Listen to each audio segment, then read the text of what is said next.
Today I want to talk about something I've been obsessed with for so long, and it's the dynamic between our content and our personality. Specifically, how finding your personality content fit is crucial, not only just for success as a creator, but also for your happiness and sustainability. And so why is it so important? Well, when we create content that aligns with who we truly are, I think you bring the best out of yourself, and that authenticity kind of really shines through and resonates with your audience. People are crying out for that at the moment, and they can kind of tell, when it's a little bit fake or too fake, and that just kind of has a negative impact on your content. However, the problem here, where many creators, including myself, have struggled and gone wrong, is when you start creating content, you're often your true self, but then you realize that being yourself might not actually get the views and engagement that you're aiming for.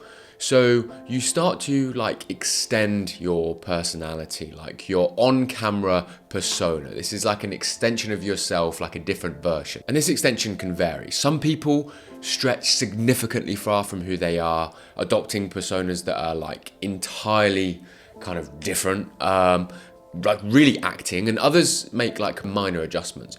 The real challenge is whether you're happy showing up on camera as this extension of yourself that's not entirely you. Because in my opinion, if you extend too far or in a direction that you can't sustain, it often leads to kind of burnout and dissatisfaction with the content that you're creating and who you're being on camera. I have experienced this when I created Warzone content. I felt like I had to be upbeat and entertaining because that's what my audience wanted.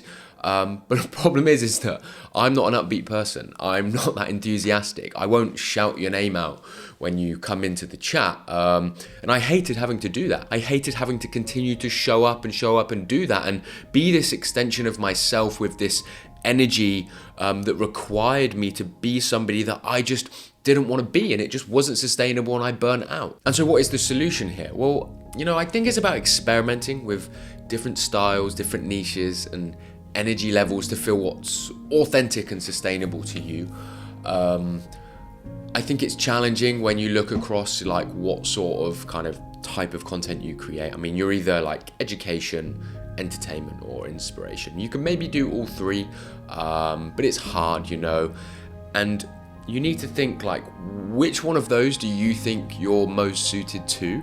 And I think that's when you really begin to start making progress towards finding your perfect content personality fit, and then you get kind of the best results and you're the happiest. However, at the start, I don't think there's anything wrong with amplifying certain aspects of yourself. You want to speak in a certain way that is appropriate for the content you create and your audience. It's okay to put on a bit of a show. Most creators do it. As I said, there's different levels of doing it, but you have to ensure that it's a version of yourself that you think you're going to be comfortable with and sustain over time. In my journey, I've experimented with different formats to showcase various sides of my personality. In my short form content, my style is very quick, efficient, a little bit of energy, not too much, a little bit of entertainment, and it's efficient and it suits kind of the platform and audience's needs, I think. In my long form, I'm a bit more inspirational. The tone, the way I speak, the purpose, the depth. I put music on the bottom like piano to enhance everything, create the mood. Then there's my live streaming where I'm completely unfiltered. That's where I can be, I guess, the truest version of myself online. I don't hold back. I literally say anything and everything. I don't give a shit what people think about me.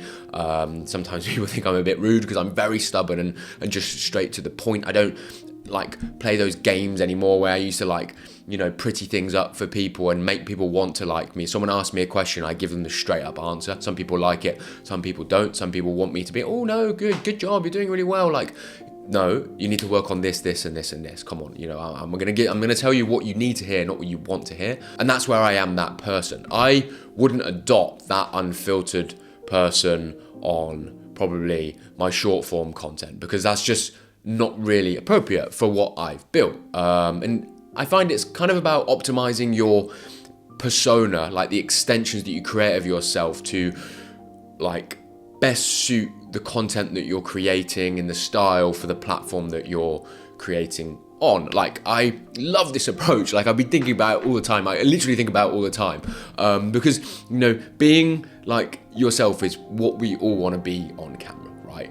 But we also want results. We also have to play the game a little bit.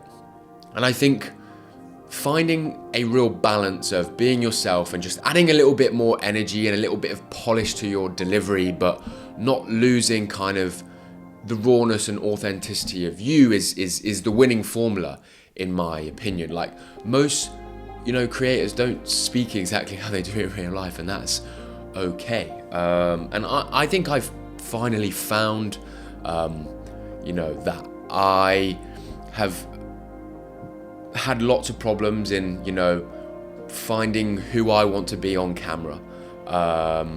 And now I seem to have found 3 or 4 different people, like I said, short form, long form, live streaming, like all slightly different. I've somehow managed to land myself in a niche where I'm able to do education and then throw in my like really dry sense of humor, and then also now do inspiration. I'm like, wow, this is beautiful. Like, I can do all 3 across different formats, and I wish everybody could strive for that, because it's so nice when you can do all of those things, because then I can show like lots of different sides to my personality, because I feel like that's what like consumers and the audience are looking for. They don't want to see just this one-dimensional creator anymore. Like, you know, there are lots of successful creators that are very fucking one-dimensional. Like, I'm like, hello, have you got a personality? Like, come on, show me something. Tell me something about you, you know, be raw, be honest, you know. But lots of creators are like this. And I've been like that for a while, my short form content, exactly like that.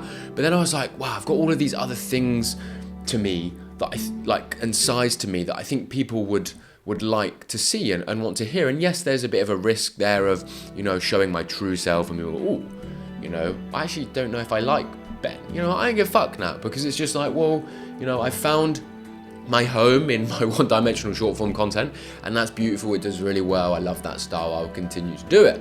And now in the other formats, I'm like kind of just finding my other personas. You know, you've got the inspirational persona, you've got the unfiltered persona, you've got the like straight talking persona, you know, and these are all just, they're not too far from the real me. They're not, believe it or not, I don't speak like this in real person to everybody, but if you get me on stage, you put me on a platform where it's appropriate to speak like this, I will speak like this, and it feels comfortable to me. I'm not putting it on. I find it very easy to speak like this now, because I would say it's not that far from me. It's not all the way over there. I'm not being super enthusiastic and super exaggerating some of the things I'm saying, or saying words that I wouldn't say. I'm just here, and it almost feels like that's the perfect spot for this persona for me, while still being authentic and, you know, true to myself. But, you know, I won't like sugarcoat it. Like, finding this balance and dynamic is super, super hard. I've been like trying to figure this out for a long time, and what I feel comfortable, you know, sharing and being like, you know, I've, you know, done 4 or 5 years of content and done many different personas, and many of them just not been happy with. But I think ultimately, if you can find within your content ecosystem different ways to show different sides of your personality, to kind of prove that you're more than just like a basic creator, I think that's what's going to make you stand out. People want to see the different sides of you, like I just said. People want to see that unexpectedness. Like, the biggest compliment I take from my comments is when someone says on one of my platforms, oh, I've been watching you over there and I really love your content there. Like, and I know they love it because they're seeing a different side to me. This is honestly the biggest compliment I could get, and I love seeing those comments because it makes me think, wow, they actually, you know, like me for me. And, you know, putting myself out there like as me is, you know, sometimes a bit scary, but it's like really fulfilling to see comments like that. It makes me kind of feel happy inside, and I think that like maybe I am doing the right thing in kind of this different persona strategy, which is why I've made this video today, and just wanted to put some thoughts out there to you to have a think about kind of over the short, medium, long term, how you're building out your different personas, different extensions of yourself to, you know, associate the right personality with the type of content you create on the specific platform so that you can, you know, sustain yourself and also like optimize how good your content is and how much people like you creating that certain content. And I'm going to stop waffling now, but I hope you enjoyed the video. I hope it was valuable. I hope it gave you some things to think about. I'll see you in the next one.